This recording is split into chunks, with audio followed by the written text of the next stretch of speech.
جی بسم اللہ الرحمن الرحیم۔ السلام علیکم غامدی صاحب کے ساتھ براہ راست سوال و جواب کی نشست میں خوش آمدید۔ جو لوگ سوال کرنا چاہتے ہیں اپنا مائک انمیوٹ کر کے سوال کر سکتے ہیں۔ سب سے پہلے اسد صاحب موجود ہے، اپنا مائک انمیوٹ کیجیے گا، سوال کیجیے گا۔ السلام علیکم۔ وعلیکم السلام۔ بس میرا کوئی سوال نہیں ہے، بس آپ کی طبیعت معلوم کرنی تھی۔ میری طرف سے آپ کو دعا خیر۔ شکریہ۔ بڑی عنایت۔ بہت شکریہ جی۔ حمزہ صاحب ہمارے ساتھ موجود ہیں، اپنا سوال کر سکتے ہیں حمزہ۔ السلام علیکم حامد صاحب۔ وعلیکم السلام۔ جی میرا دو سوال ہے۔ میں ریسنٹلی امریکہ میں موو ہوں، تو میری اکثر بات چیت ہوتی ہے کرسچن سے۔ تو میں پڑھ رہا تھا اولڈ ٹیسٹمنٹ میں، جہاں پہ اسحاق علیہ السلام کے سیکریفائس کا ذکر موجود ہے، اور ہم قرآن میں دیکھتے ہیں، غالباً آپ کا بھی یہی موقف ہے کہ ذبیح جو ہے وہ اسماعیل علیہ السلام ہے۔ تو کیا یہ چیز یہاں پہ کلیئر نہیں ہوتی کہ اسماعیل علیہ السلام کے لفظ کو اسحاق سے بدل دیا گیا ہے؟ مطلب کہ تورات میں لفظی تحریف بھی ہوئی ہے، معنوی تحریف کے معاملے میں تو اکثر علماء کہتے ہی ہیں۔ تو تورات، زبور، انجیل، ان کتابوں کے بارے میں قرآنی موقف کیا ہے؟ کہ کیا صرف ان میں معنوی تحریف ہوئی ہے یا لفظی تحریف بھی ہوئی ہے؟ دوسرا سوال بخاری کی ایک حدیث کے بارے میں ہے، وہ بھی اسی سے ریلیٹڈ ہے، جہاں پہ ابراہیم علیہ السلام سارہ علیہ السلام سے کو اپنی بہن کے طور پر پریزنٹ کرتے ہیں، اپنی جان بچانے کے لیے غالباً۔ تو قرآن میں جو ان کا کردار پیش کیا گیا ہے، وہ بڑے غیور ایک پیغمبر کا، نبی کا، اور ایک عام بندہ بھی اس بات کو تصور نہیں کرتا کہ وہ اپنی جان بچانے کے لیے اپنی بیوی کو اس طرح جانے دے، ایک بادشاہ اس کو لے جائے اور وہ اپنی جان بچانے کے لیے اس طرح کے الفاظ کہہ دے۔ تو بائبل میں یہ اسٹوری تو موجود ہے، تو آپ اس کو کیسے دیکھتے ہیں کہ کیا یہ ٹکڑا اسرائیلیات میں سے ہے یا واقعی اس کی کوئی اور توجیہ موجود ہے؟ جزاک اللہ۔ یہ یقیناً اسرائیلیات میں سے ہے۔ ہمارے ہاں بھی اس طرح کی بہت سی چیزیں داخل ہو گئی ہیں۔ روایتوں کی کتابوں میں بعض اسرائیلی قصے لوگوں نے شامل کر دیے ہیں۔ اس روایت پر بہت کچھ تنقید اہل علم کر چکے ہیں۔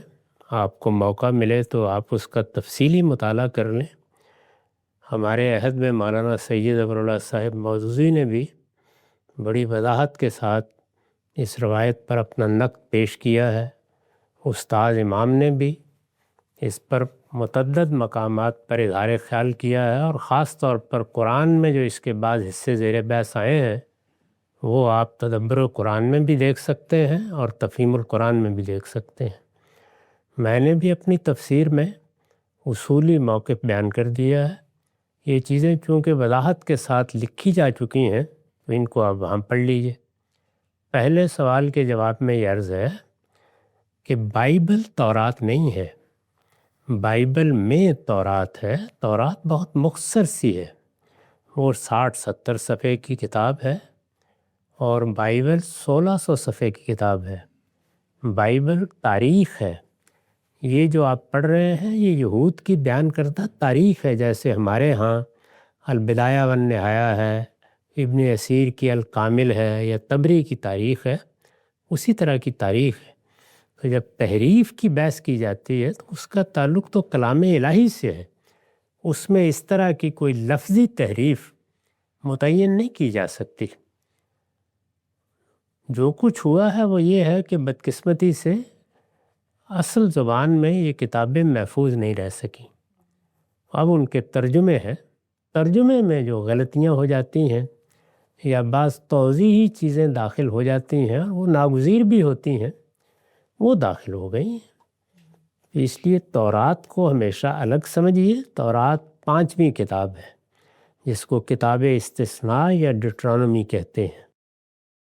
ان کتابوں میں یعنی گنتی میں، خروج میں، اسی طریقے سے اخبار میں ایک ترتیب کے ساتھ تاریخ بیان ہوئی ہے۔ اس کے درمیان میں نزولی ترتیب سے تورات بھی آ جاتی ہے، لیکن وہ ساری تورات نہیں ہے۔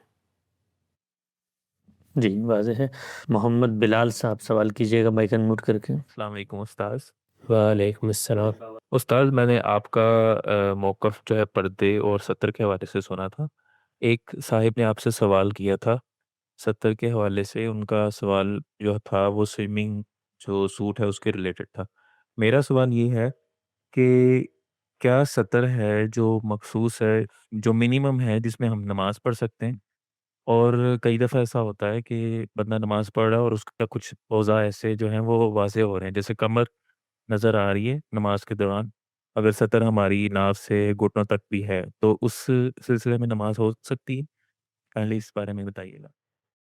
سطر کے بارے میں تو یہ سمجھ لیجئے کہ اللہ یا اللہ کے پیغمبر نے اس کو اس طرح متعین نہیں کیا جس طرح ہمارے فقہا بیان کرتے ہیں۔ قرآن میں جو بات کہی گئی ہے وہ یہ ہے کہ اپنی شرمگاہوں کی حفاظت کیا کرو۔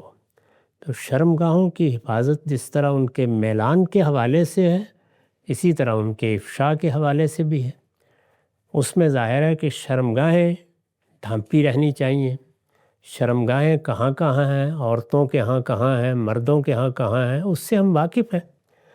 چنانچہ سیدنا آدم اور حوا علیہم السلام کے بارے میں بھی معلوم ہے کہ جیسے ہی ان کے اندر یہ احساس پیدا ہوا تو تفقہ یکسفان علیہم من برق الجنہ، انہوں نے جس باغ میں رہ رہے تھے اس کے پتے توڑے اور وہ رکھنے شروع کر دیے۔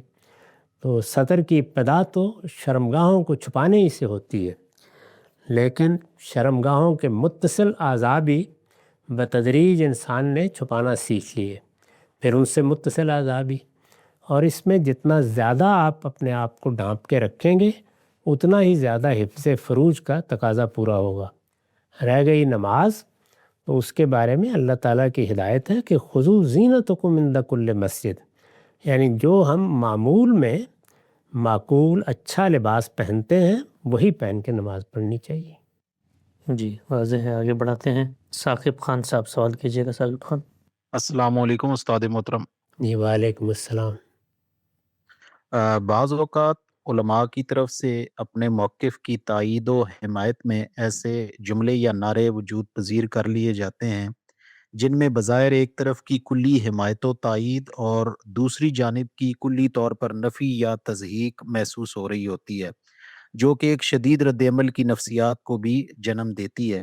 اسی ضمن میں انجینئر محمد علی مرزا صاحب فرماتے ہیں کہ میرے علی سا ہے ہی کوئی نہیں، بنو امیہ تے شیعی کوئی نہیں۔ اس جملے کو آپ تاریخی، سیاسی اور دینی پس منظر میں کس طرح دیکھتے ہیں؟ جزاک اللہ۔ وہ بہت اچھے نوجوان مبلغ ہیں اور اخلاص کے ساتھ دین کی خدمت کر رہے ہیں۔ میں نے پہلے بھی عرض کیا تھا کہ میں ان سے بہت محبت کرتا ہوں، لیکن ضروری نہیں ہے کہ آپ ان کے لب و لہجے اور انداز کی بھی تائید کریں۔ میں یہ سمجھتا ہوں کہ ہمیں علمی کاموں میں، علم کے بیان میں، لوگوں کو علم کی طرف دعوت دینے میں ایسا رویہ اختیار کرنا چاہیے جو نہایت متوازن ہو، دین کے اصول کے لحاظ سے حکمت پر مبنی ہو، کیونکہ ہمارے پروردگار نے جہاں دعوت کی حکمت عملی بیان فرمائی ہے اور وہ خود قرآن میں بیان فرمائی ہے، اس کو دیکھیے اس میں کیا ہدایات دی گئی ہیں۔ ارشاد فرمایا ہے ادعو الی سبیل ربک بالحکمہ، میرے پروردگار کی یہ دعوت ہے، میں اس کو جب بھی پیش کروں گا تو حکمت کے ساتھ پیش کروں گا۔ یہی فرمایا ہے کہ اپنے پروردگار کے راستے کی طرف دعوت دو حکمت کے ساتھ۔ پھر فرمایا ہے کہ اس میں نصیحت کرنے کا اچھا انداز ہونا چاہیے۔ دین کی دعوت میں خیر خواہی کا لب و لہجہ اللہ کے پیغمبر نے پسند فرمایا ہے، اسی کو ہمیشہ پیش نظر رکھنا چاہیے۔ اس میں کبھی کبھی بحث مباحثے کی نوبت بھی آ جاتی ہے، تو اس میں بھی ہدایت کی ہے کہ وَجَادِلْهُم بِالَّتِی ہِیَ احسن۔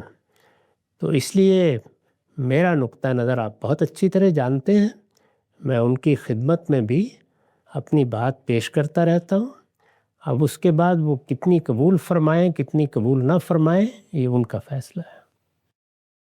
جی واضح ہے، آگے بڑھاتے ہیں۔ محمد قاسم صاحب سوال کیجیے گا۔ قاسم صاحب۔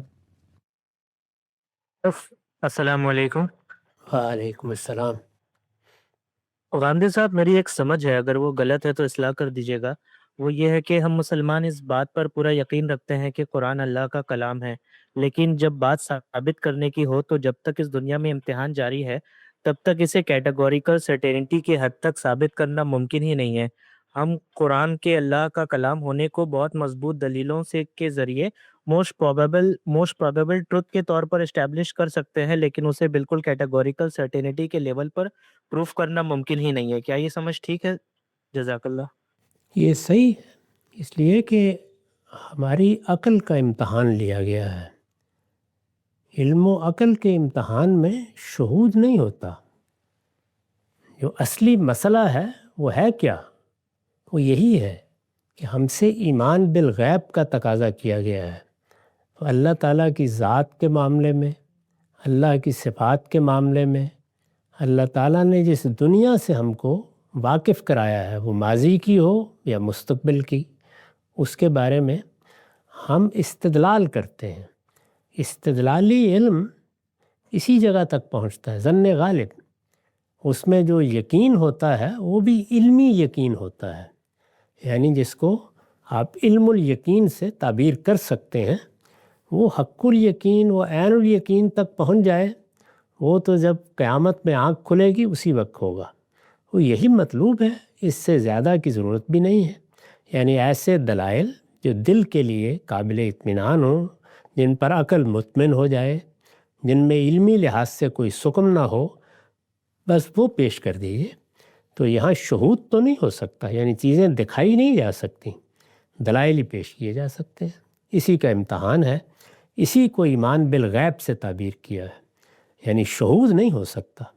شہود میں البتہ جب ہماری آنکھوں کے سامنے کوئی چیز آ جاتی ہے تو آپ وہ الفاظ استعمال کر سکتے ہیں جو ابھی آپ نے استعمال کیے ہیں۔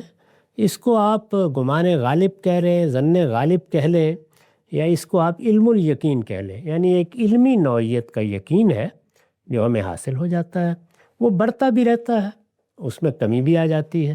تو یہی چیز مطلوب ہے۔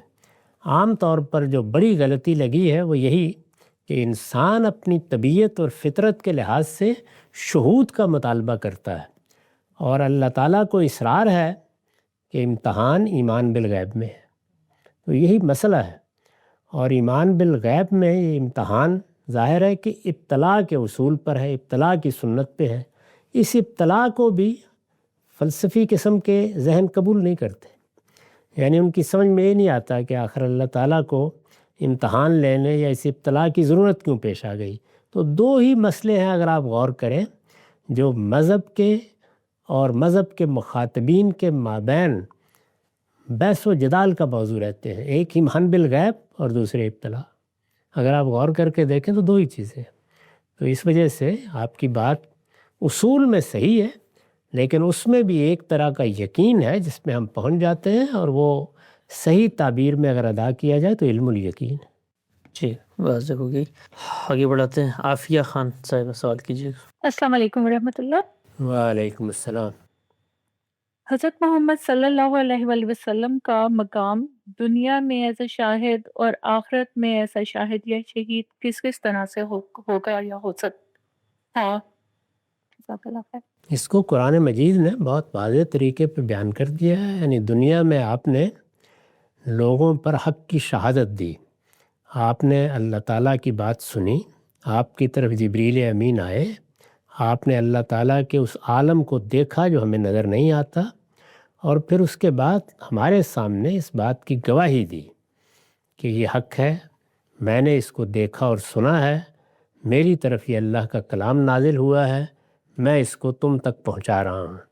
اس کو قرآن نے بیان کیا ہے، وَيَكُونُ الرَّسُولُ عَلَيْكُمْ شَهِيدًا، یعنی رسول نے حق کی، دین کی گواہی تم پر دے دی ہے۔ یہ گواہی صحابہ کرام کے حوالے کر دی گئی، اور پھر دیکھیے آگے کیا کہا ہے، لِتَكُونُوا شُهَدَاءَ عَلَى النَّاسِ، اب تم یہ گواہی لوگوں پر دو گے۔ تو قیامت میں جب معاملات پیش ہوں گے، وہاں اللہ تعالیٰ نے یہ بیان فرمایا ہے کہ وہ اپنے علم کی بنیاد پر فیصلہ نہیں سنا دے گا، بلکہ تمام گواہیاں جیسے عدالت میں پیش کی جاتی ہیں وہ ہوں گی۔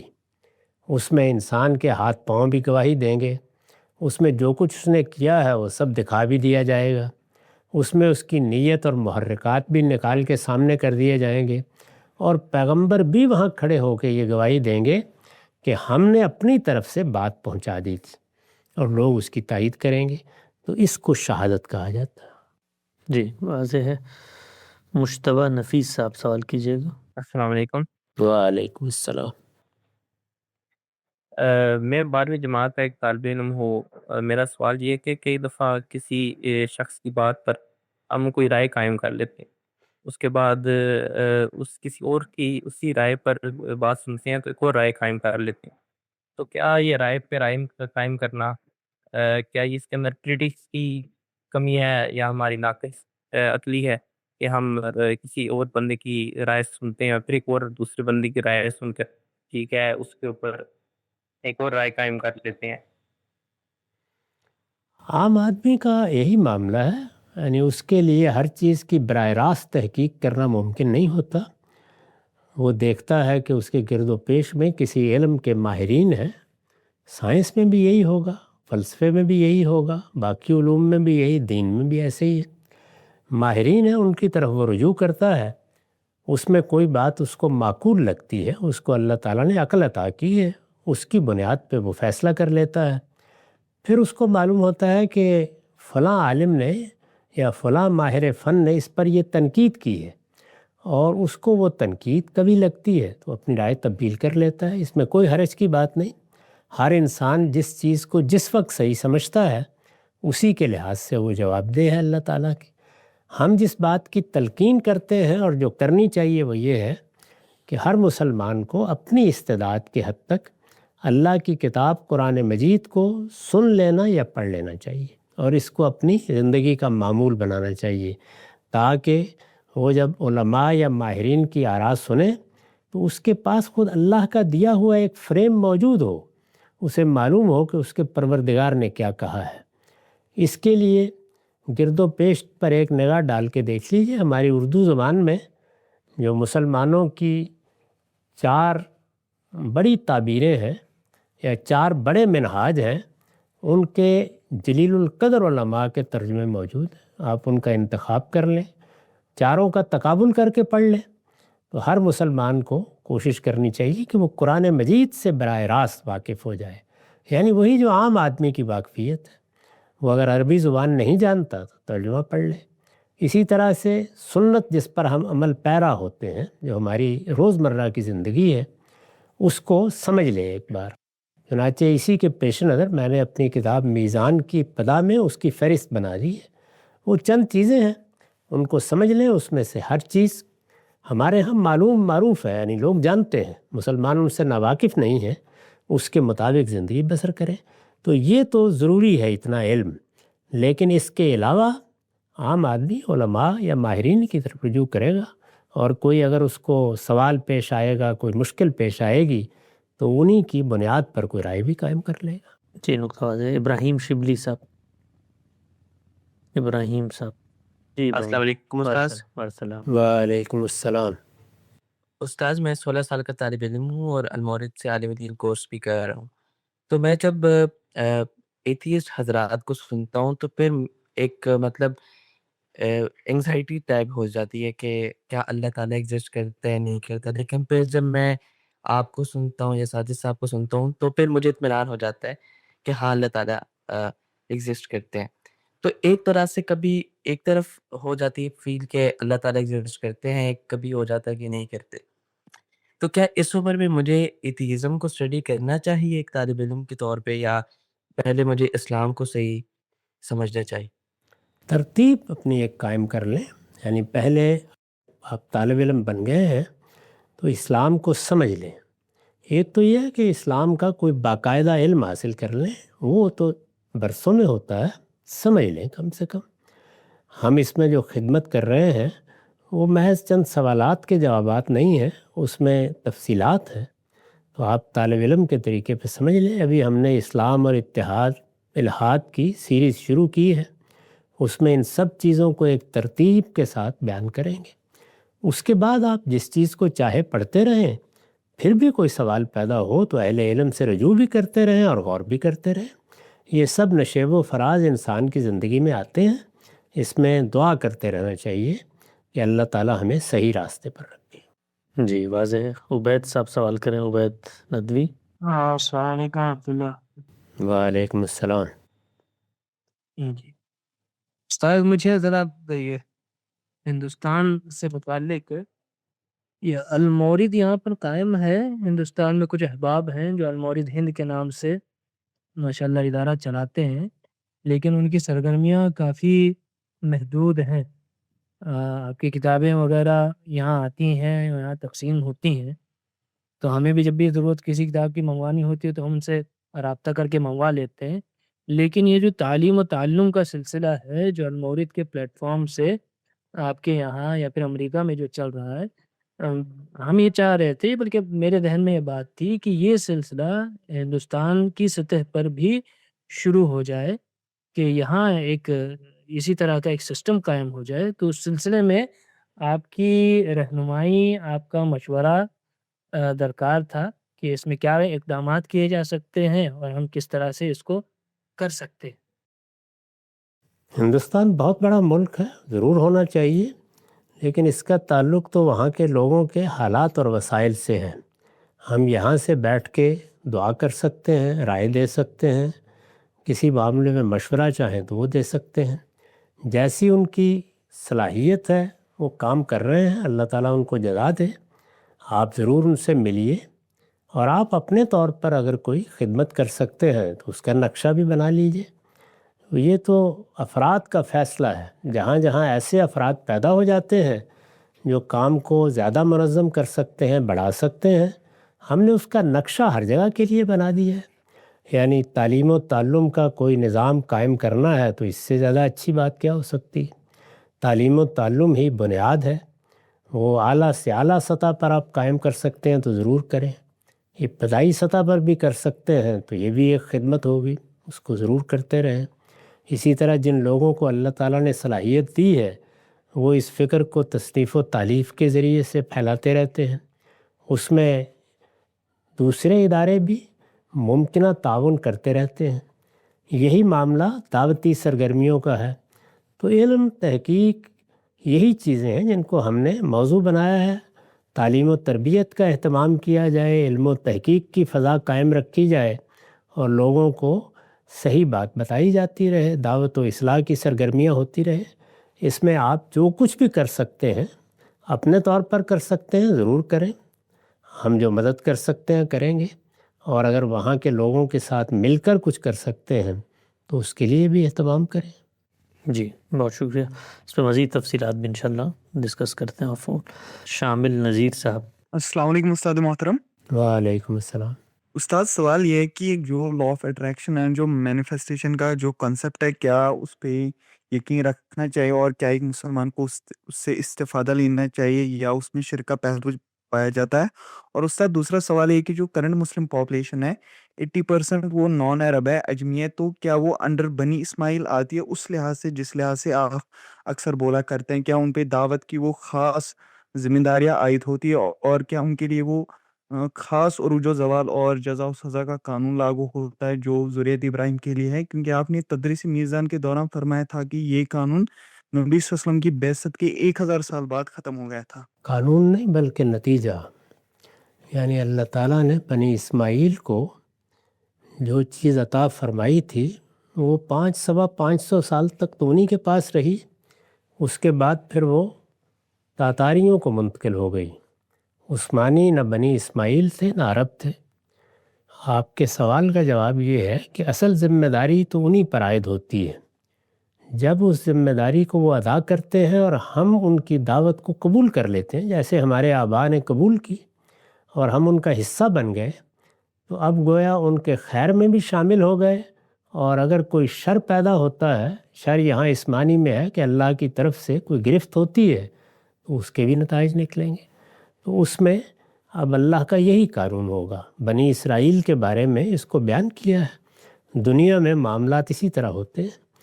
اصل ذمہ داری ان کی ہے، لیکن طبعاً ہم جب ایمان لے آتے ہیں تو امت مسلمہ کا یا ان کا حصہ بن جاتے ہیں. اور جب ان کا حصہ بن جاتے ہیں تو جیسے کہ بائبل میں بیان ہوا ہے کہ جو بنی اسرائیل کے لیے ہے پردیسی کے لیے بھی وہی ہے. تو وہی ہے، بس یہی قاعدہ ہوگا. باقی دنیا میں کسی چیز کو بھی آپ اختیار کرتے ہیں تو اس میں واضح طریقے پہ سمجھ لیجئے کہ شرک کی کیا تعریف ہے. یعنی اگر آپ کسی کو اللہ سے قرار دیتے ہیں، اللہ کو کسی سے قرار دیتے ہیں، تو یہ شرک ہے۔ اسی طرح خلق میں آپ کسی کو شامل کرتے ہیں، یعنی چیزوں کے بننے یا بنانے میں، تو یہ شرک ہے۔ اور امر میں کسی کو شریک کرتے ہیں تو یہ بھی شرک ہے۔ تو اس اصول پر ہر چیز کا جائزہ لیتے رہیے۔ جی احمد اکرم صاحب آپ سوال کریں۔ جی السلام علیکم جاوید صاحب۔ وعلیکم السلام۔ جی جو سر میں نا اسلام آباد سے کیلیفورنیا چلا گیا تھا۔ اب میں نے پوچھنا یہاں پہ تو کوئی وہ ہمارے پہ اس طرح کانسٹیٹیوشن کا لا کا کوئی عمل نہیں ہوتا جیسا پاکستان میں ہوتا ہے، تو کیا ہم اس جیسی اسٹیٹ کے اندر کوئی مسلمان کسی احمدی لڑکی سے نکاح کر سکتے ہیں جدھر کوئی ہمیں روکا نہیں گیا اس چیز سے؟ میں بورن اینڈ ریزڈ تو پاکستان میں ہوں۔ جی اس کا کل جواب دیا ہے، بڑے تفصیلی اب اس کو سن سکتے ہیں۔ آگے بڑھاتے ہیں، ہمارے ساتھ موجود ہیں سید حبیب اللہ شاہ صاحب۔ جی حبیب اللہ شاہ صاحب۔ جی السلام علیکم غنی صاحب۔ وعلیکم السلام۔ استاد محترم، میرا سوال ہے کہ اعمال کے حساب کتاب کے وقت انسان کے علم، عقل و شعوری استطاعت، اس کی نفسیات، جینیٹکس، حالات اور زمانے کو مد نظر رکھا جائے گا یا نہیں؟ ضرور رکھا جائے گا، یہ انصاف کا تقاضا ہے، اور ہمارے پروردگار نے ہم سے وعدہ کیا ہے کہ ما انا بظلام للعبید، میں اپنے بندوں پر ذرہ برابر بھی ظلم نہیں کروں گا۔ تو اس وجہ سے ہر چیز کا لحاظ ہوگا، اور کیونکہ ہر چیز کا لحاظ ہوگا تو اس کے پیش نظر لوگوں کے عذر قبول بھی کیے جائیں گے۔ یہ جو قرآن مجید نے بتایا ہے کہ جس وقت میرٹ پر فیصلے ہو جائیں گے، اس کے بعد اللہ تعالیٰ کی مغفرت کا دور شروع ہوگا، تو مغفرت انہی چیزوں کو سامنے رکھ کے ہوگی۔ جی معظم علی صاحب اگر آپ جاگ رہے ہیں تو سوال کریں۔ السلام علیکم۔ وعلیکم السلام۔ اچھا سر، میرا سوال آپ سے حضرت مسیح کے حوالے سے تھا۔ قرآن مجید میں ذکر ہے کہ نہ وہ قتل کیے گئے نہ مسلوب کیے گئے، بلکہ معاملہ ان پر مشتبہ کر دیا گیا تھا۔ یہ معاملہ کس حوالے سے تھا؟ ان کی شخصیت کے حوالے سے تھا، جیسے ہمارے علماء کہتے ہیں کہ ایک دوسرے شخص کو ان کی صورت دے دی گئی تھی، یہ پورا باقاعدہ ایک ایونٹ کے طور پہ تھا کہ ایونٹ ہوا ہی نہیں، ایسا کچھ کوئی مصلیبیت وغیرہ ہوئی نہیں؟ اس پہ رہنمائی فرمائیں سر۔